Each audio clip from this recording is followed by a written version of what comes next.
So Ryan Trahan has been blowing up on YouTube recently. In just 1 month, he's gained over 2 million subscribers and got over 280 million views on his videos. Now, besides making really interesting content, I think there's one thing that helped him go viral, and that's his thumbnails. As you can see, Ryan's thumbnails are some of the best on YouTube and are definitely clickable. And after his breakout success this year, he was actually invited to speak at vidsummit, which is a YouTube conference where some of the biggest YouTubers on the planet come together, share their insights and some of the secrets in creating their content. And actually this year, I was lucky enough to fly out to California and to be at vidsummit to hear Ryan's talk. And in his talk, he broke down his 3-part thumbnail strategy that helped him go viral. Before we get into 3 parts, I just want to talk about how important thumbnails are on YouTube. And it starts with the fact that YouTube's one goal is to keep people on the platform as long as possible. So if you can get people to click on your video and then watch it all the way through, YouTube is gonna like you and they're gonna wanna push your content out to more people. And that's because they're competing with Disney, with Netflix, with the NFL, all these other forms of entertainment for people's attention. So if we can get people's attention and keep them on the platform, YouTube is going to push out your content. And the other reason thumbnails are so important is because it doesn't matter how good your content is or how many hours you spend on it. If no one actually clicks on your video, it doesn't matter. It's like if you are a 5-star restaurant and you have some of the best food in the world, but your restaurant looks like this outside.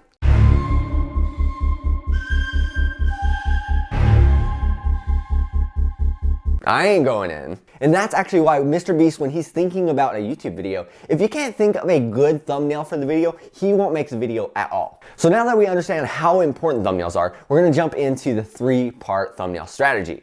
Part 1 is the squint test. So in his talk, he says that for all his thumbnails, he uses the squint test. And basically what that is when you're looking at your thumbnail, you wanna squint your eyes and see if the thumbnail still makes sense. So let's take a look at some of his thumbnails and use the squint test for ourselves. So first up, we have I Infiltrated Shrekfest, which I love, by the way. Super funny video if you haven't watched it. But the thumbnail is super simple. We have 2 main objects. We have Ryan looking a little concerned, and then we have this gentleman who was fully committed to looking like Shrek, which I applaud. But since there's only 2 main objects, it's very easy to understand, even if you're squinting.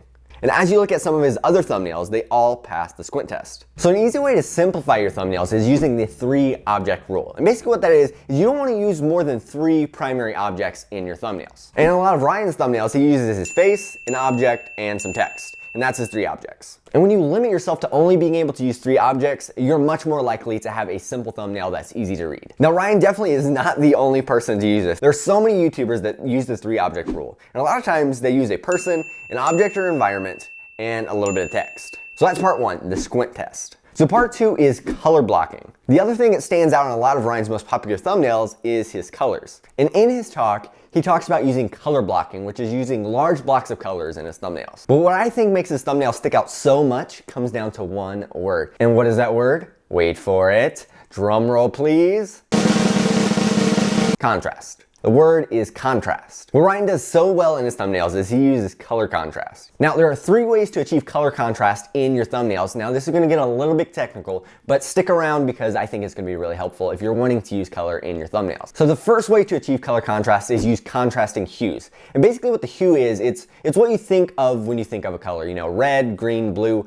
The hue is what the color actually is. And if you wanna use contrasting colors, this is gonna be your best friend, the color wheel. So a great place to start is by using complementary colors. And basically what those are, it's colors that are on the opposite sides of the color wheel. You have orange and teal, which a lot of movies use, and actually a lot of YouTubers use as well. You'll see a blue sky behind them, which contrasts with the orange tint to people's skin. So the next way to use contrast is contrasting saturations. And what saturation is, it's how concentrated your colors are. Think like pastel colors are not very saturated, and then neon colors are very, very saturated. So what you can do is you can use a very saturated object in the foreground and then use not very much color or very little saturation in the background. And again, it gives it that pop to your thumbnail. And the last way to achieve color contrast is by using contrasting values. Now, the value of something is how light or dark it is. And a great way to do this is using a dark object on a light background or a light object on a dark background. And you can see here again, Ryan uses this a lot.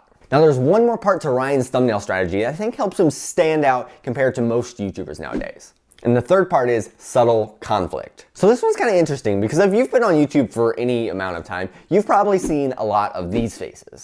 Or if you make videos, you probably have used some of those faces too, no judgment. But Ryan said sometimes using a more subtle conflict or subtle expression actually makes the thumbnail more realistic and more interesting. Great example of this, in his video, I Survived the World's Loudest Room, he uses just a subtle expression, but you can still see that he's definitely feeling something. Now, a bonus tip, Ryan said that for a lot of his own YouTube thumbnails, where he gets inspiration from is movie posters. Because with movie posters, people are spending lots and lots of money to get eyes on these movies, and the posters are one of the main marketing materials for that. So they are masters at getting people's attention. So next time you're at a movie, you can check out the movie poster and see how they use color, how they use composition, and how they use contrast to get people's attention. Or the next time that you're on Netflix, you can also study how they use those elements to grab your interest. So a little recap of Ryan's 3-part thumbnail strategy. First, use the squint test, use color blocking to achieve contrast, and use subtle conflict for more believable thumbnails. Hey, if you found this helpful at all, go ahead and hit that subscribe button, and I'll see you next time.